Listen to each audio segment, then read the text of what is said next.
الحمد لله نحمده ونستعينه ونستغفره ونعوذ بالله من شرور أنفسنا ومن سيئات أعمالنا. من يهده الله فلا مضل له ومن يضلل فلا هادي له، وأشهد أن لا إله إلا الله وأشهد أن محمدا عبده ورسوله. يا أبا أمامة ما لي أراك جالسا في المسجد. O Abu Umama, why are you sitting in the masjid in a time that is not salah? We'll continue the talk, and we can talk so much about this particular phrase, jalisan fil masjid. What are you doing in the masjid? O Abu Umama, why aren't you at work? Women sit at home. True men go to work. They don't sit and worship Allah subhanahu wa ta'ala when there is a time to go to work. You're not supposed to waste your family. You're not supposed to extend your hand and ask for help. You're a man. You need to go to work. This is not time for someone to be sitting in the masjid, not going to work. So it's either your day off or there is an issue. This is how you understand it. Men go to work. Women sit at home.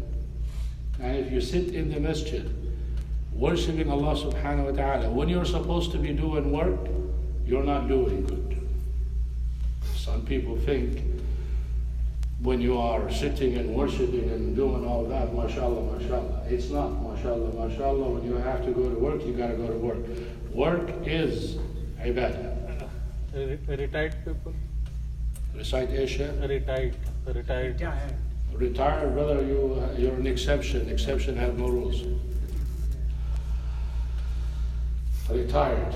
Abu Umama wasn't retired. Otherwise, the Prophet ﷺ would know that. Even retired people, brother, these days they go to work. Go to Walmart, you'll find out. Because really, if you want to rest, get tired. That's the rule. Going to work is rest for a man. ما لي أراك جالسا في المسجد. عمر بن الخطاب رضي الله عنه رأى رجلا جالسا يقرأ القرآن. He saw a man sitting reading the Quran. Look what he told him.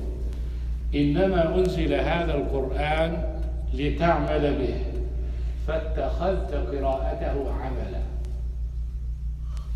This Quran is revealed so you can act upon it. And you made recitation of the Quran your job. And it's not your job to just sit and recite Quran. Your job is to recite the Quran and act on what's in the Quran. And what's the Quran saying? هو الذي جعل لكم الأرض ذلولا فامشوا في مناكبها وكلوا من رزقه. Focus on فامشوا في مناكبها. He made this land, this earth, subjugated for your benefit.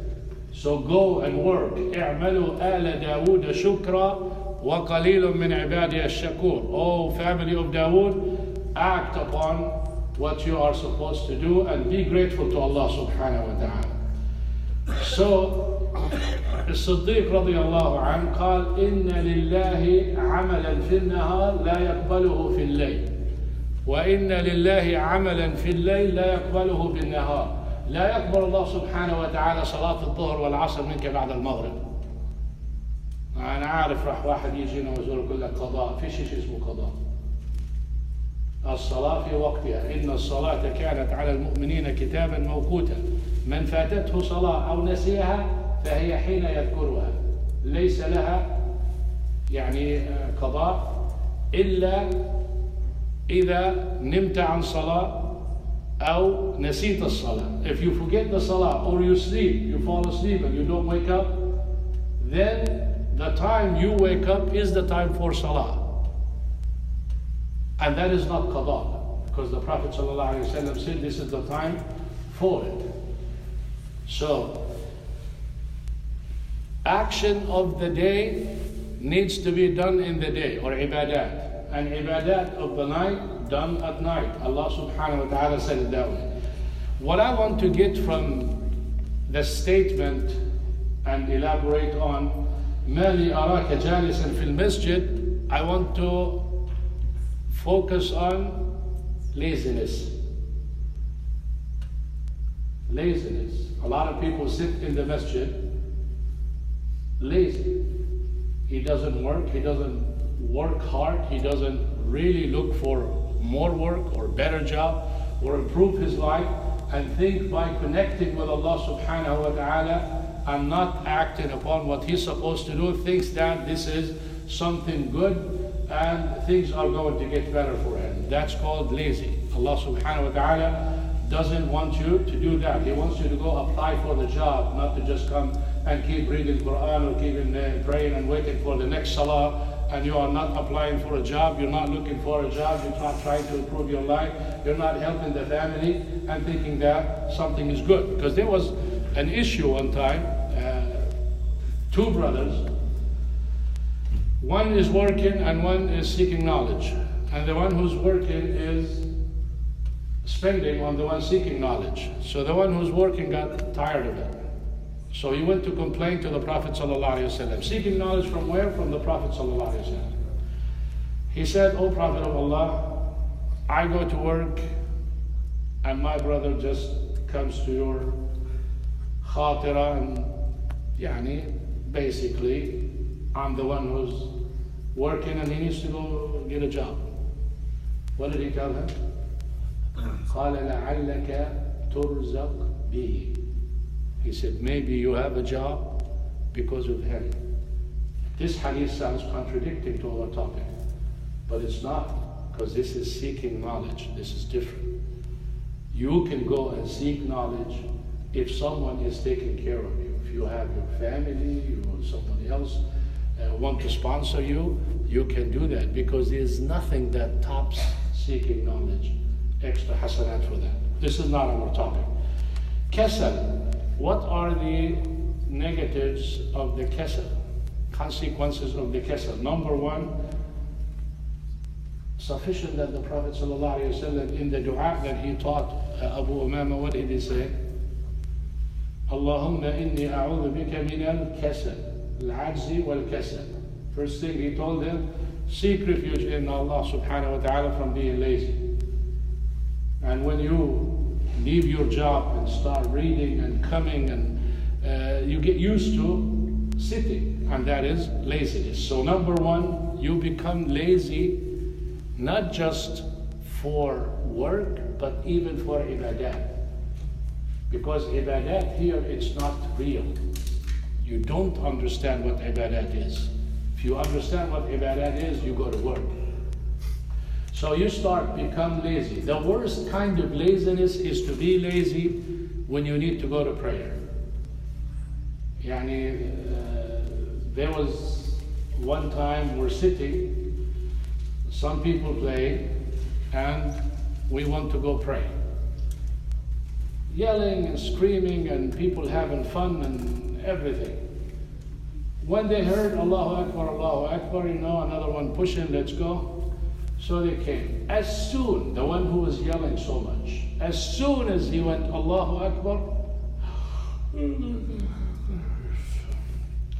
yawning after yawning after yawning, as if he's dying to sleep. I'm talking seconds between the yelling and the prayer. That is the worst kind of laziness. That's when the shaitan comes to you and wants you to yawn and wants you to be lazy, because he doesn't want you to pray. He doesn't want you to be attentive. In fact, the Prophet ﷺ told us, if you do an extra prayer when you are sleepy, don't even pray extra. Go sleep so you know what you're doing. But this is fard. This is not just a prayer. So becoming lazy from the prayer, this is horrible. The prayer itself, to become هم زي ما بيقولوها, you worry so much, oh my God, already Asr. How many of you youngsters complain? Nobody? You don't complain, brother, about Asr and Dhuhr? When Asr comes, you're happy? You don't say, some of them, they delay the prayer, dhuhr, until asr. As soon as you finish from dhuhr, asr comes. It becomes a chore, it becomes too much. Because now you just prayed, how many you prayed? 4 or 8? 4, exactly. You're supposed to pray 8. 2 sunnah and 4 fard and 2 sunnah. Once you do those, you're going to get up and pray 4 for asr. It's a lot of work, even for a good person. That's why when you give the time between them, dhuhr to asr, 4 or 5 hours, you have time to go. So being lazy for the salah, or seeing that the salah is difficult for you, this is a horrible thing to do. Second one, shu'ur bil kasla. You feel when you're lazy, your heart becomes hard. Right now I'm talking. How are you affected? You heard the Quran recited. Did it touch your heart, or you continue playing with your iPhone? Yeah, some people pray. Some people answer the phone in the prayer. I personally heard it. You know what he said? I'm in the prayer, I'll call you back. And continued the prayer, mashallah. His salah is accepted. In the prayer. So he told him, I'm praying, mashallah. So some people clicking and adjusting the volume, and some people check their messages in the prayer. Yeah, they put the phone in the front of them, the screen is there. Alhamdulillah, oh my God. Somebody, because put the phone away, turn it off, don't put it there, flip it over. Habibi Shaitan plays and finds ways. And when you are distracted, it takes a long time for you to connect again. That's why we're sitting here now. If the brother comes and he says, Assalamu alaikum wa rahmatullah, what do you all do? You forget me. And you turn your head to see who is that wonderful person who said Assalamu alaikum. Now you're all competing for وَإِذَا حُيِّيتُمْ بِتَحِيَّةٍ وَعَلَيْكُمْ السَّلَامُ وَرَحْمَةُ اللَّهِ وَبَرَكَاتُهُ. Who is this guy talking, Now, to get you back where we were is another life. That's why you don't say Assalamu alaikum when you're coming to a gathering, people are sitting. Yes, you say Assalamu alaikum, but this is not the place for it. You come and you sit silently and you do a different time. That's why the Prophet ﷺ used to enter the house and people are asleep and people are awake. كان صلى الله عليه وسلم عندما يسلم بصوت يسمعه غير النائم ولا يوقظ النائم. A voice that if you are sitting awake, you hear it. But if you are asleep, it doesn't wake you up. Imagine. And some people you find at Jumu'ah prayer, they come as loud as possible. Assalamu alaikum wa rahmatullah. Assalamu alaikum wa rahmatullah. And then they get angry because nobody raises his voice when saying wa alaikum assalam wa rahmatullahi wa barakatuh. So this is misunderstanding. We're supposed to say Assalamu alaikum, but there are places and there are ways and there are manners. This is like enjoining good and forbidding evil. Some people, it's better for them to not enjoy good and forbid evil, because when they enjoy good, they're really enjoying evil, and when they forbid evil, they are really forbidding or bringing more evil. So some people, it's nice if they be quiet. I think they get more rewards. Why? Because they don't know how to enjoy good and forbid evil. So don't be lazy and don't find that the ibadat hard on you, and make sure your heart is affected. Why your heart cannot get affected? Sins. كلا بل ران على قلوبهم ما كانوا يكسبون. لو نظرنا إلى هذه الآية أتت بعد قوله سبحانه وتعالى أساطير الأولين. إذا تتلى عليه آياتنا قال أساطير إذا تتلى عليه آياتنا قال أساطير الأولين. When you recite the Quran on them, they say, oh, this is the tales of the past. He doesn't believe in it. So Allah subhanahu wa ta'ala said, the fact is, not this is the tales of the past, or this is not revelation. Their heart has so much sins to the point, the sins, because every time you sin, you get a black dot in your heart. If you repent, it cleans it. If you don't, and you get more sins, it keeps coming until it covers the heart. What does happen? After that, what happens? Any message, anything you hear, it doesn't penetrate your heart. It's like, ittaqillah. What does that mean? Quran, oh yeah, okay. You'll be reading and you'll be fixing your tie, and you'll be fixing your shirt and pulling your pants and doing everything, and the guy is reciting, saying it's only Quran. Because you have so much sins, it keeps you away from getting affected.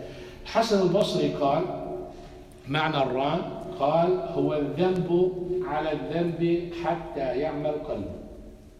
Sin over sin makes your heart blind. That's what Al-Hasan al-Basri said. So every time you sin, you repent.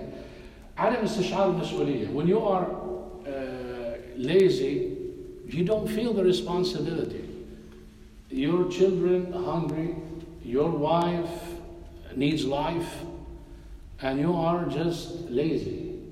You have a job, you're not willing to improve it, you're not willing to look for a better job, you're not willing to put extra hours, you're not willing to do anything. So you become so lazy, and that is ruining for the family and for actually even the amana. If someone entrusted you with something, you don't take care of it. It's like someone tells you, here's my car, I'm going overseas, you can use it. You find the person using it and not caring for it and not lazy. You put him in a responsibility in charge of something, too lazy, doesn't really want to take care of that because of laziness. إِنَّا عَرَضْنَا الْأَمَانَ عَلَى السَّمَاوَاتِ وَالْأَرْضِ وَالْجِبَالِ فَأَبَيْنَ أَن يَحْمِلْنَهَا وَأَشْفَقْنَ مِنْهَا. شوف, amana, the trust, which is the commands of Allah subhanahu wa ta'ala, presented to sky, heavens, earth, and mountains. They understood it needs a lot of work. And they understood it's an amana. I have to take care of it. No laziness there. They're scared that they cannot fulfill it. But the human being said, I'll take care of it. And how many go to Jannah? 999 go to hell, and 1 goes to Jannah. Life makes you wonder, and it makes you scared. When you think about this, and you think وَمَا يُؤْمِنُ أَكْثَرُهُمْ بِاللَّهِ إِلَّا وَهُمْ مُشْرِكُونَ, that the majority of people kuffar, and alhamdulillah, we are happy that we are Muslim, but at the same time it's scary. Am I going to be one of those few? That's something for us to reflect upon. كثرة الكلام دون فائدة. You find people when they're lazy, they like to talk too much. And what do they talk about? The past. Wallahi, and especially when they talk to the youth. When I was your age, what happened to you now? Just like one person came and he said, Sheikh, I told him, I was encouraging him to pray. He doesn't pray. Allah, Sheikh, my dad is the Imam, and mentioned some country in Jordan. And my dad is such and such, and I used to be hamamat al-masjid, the pigeon of the masjid. And now, what? The devil of the masjid? Who cares about your past? And that's why sometimes the youth don't connect here, neither with their parents nor with the sheikh. Because they're talking about the past, and they're not living that past, and they cannot, astaghfirullah, this is, when you talk about something, this is to them like ghaib, unseen. You're talking about things they cannot imagine. I remember my grandmother, when the first time we told her that they landed on the moon, she chased us with a stick. Astaghfirullah. For her, going to the moon is astaghfirullah like kufr. This is something only Allah subhanahu wa ta'ala can do. So you come and you talk about something in the past, the children cannot relate to that. For those of us who old enough to remember before or remember now, look at the technology and how we used to, it's a blessing for us, but it's not for the children, so you don't connect with that. So don't talk and praise, or the lazy people start to talk about their past, and there's no benefit in it. The worst one is شعور بالفراغ الروحي. When you are lazy, you're made out of body, brain, and spirit. And each one has to be taken care of. Your body, you have to exercise, and you have to eat, and you have to do this and that to stay alive. And your mind, you gotta read, you gotta think, you gotta reflect. Your spirit, you gotta relax, you gotta feel serenity, you gotta connect to something above the human, above material, above the human. You gotta connect with superpower, Allah subhanahu. If you don't, it doesn't matter. That's why you're traveling? Vacation. Why you going there? To relax. Everybody is looking for serenity and relaxation, all that. Because if you're not connected with Allah subhanahu wa ta'ala, you're not, the spirit is not going to get it. The satisfaction of the spirit in ibadah, in worship, in serving Allah subhanahu wa ta'ala. يعني الرسول صلى الله عليه وسلم شو قال هذه الصلاة؟ أرحنا بها يا بلال. Oh Bilal, we're so tired. Call adhan. Let's rest. Now when we pray, we say, now I rest. Not because the prayer made you rest, because you got rid of the prayer and it's over with. So, ألا بذكر الله تطمئن القلوب. You want to relax? You remember Allah subhanahu wa ta'ala. So if you're so full physically, satisfied, not hungry, lots of money, every desire is fulfilled, but your spirit is hungry, it's not connected with Allah subhanahu wa ta'ala, impossible to have that serenity. And laziness does that. And finally, you don't want to do anything positive. Nothing. You don't want to accept any responsibility. Someone will ask you to join a group or to come and do something. I don't like, to promise and not fulfill. Now you become so righteous, mashallah. You don't want to promise. Actually, you're too lazy to commit to the work. So this is a different way of saying, I don't want nothing to do with work. And they start looking at the negativity of other people, shortcoming of other people. The administration is such and such. This person has to do this and that person. And you always look at people. If they do this, everything will be good. Where are you?